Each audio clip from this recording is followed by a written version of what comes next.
अस्सलाम वालेकुम दोस्तों, ये वॉशिंग मशीन की मोटर है। इसके बेरिंग ख़राब है। हमारे चैनल को सब्सक्राइब कर दे, घंटी वाला बटन दबा दे। अभी इसको खोलते हैं, इसमें कौन सा बेरिंग, दोनों ख़राब है, ये ख़राब है।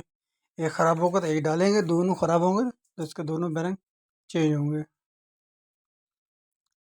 पहले इसके 4 नट बोल्ट खोल दें और ये ऊपर जो पुली लगी, ये पुली भी खोल दें। अभी मैंने ये बस बाहर निकाल दिया।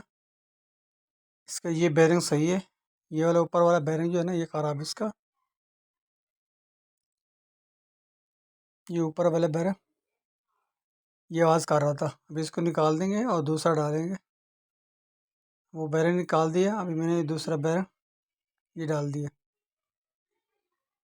और इस तरीके से कवर पे पहले बिठा दें। ये मैंने बिठा दिया बिल्कुल अच्छी तरीके से, इसको बिठा लें।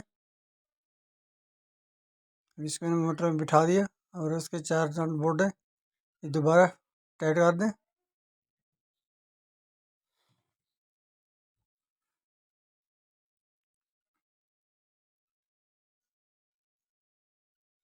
ये मेरा नट बोल्ट टाइट हो गया और इसकी पंखड़ी ये भी लगा दें और इसका कवर हमारी पूरी फिट हो गई। अभी हम इसको चेक करेंगे। अब देखो बिल्कुल आवाज़ भी नहीं है, मोटर बिल्कुल सुन चल रही है। खुदा हाफिज़।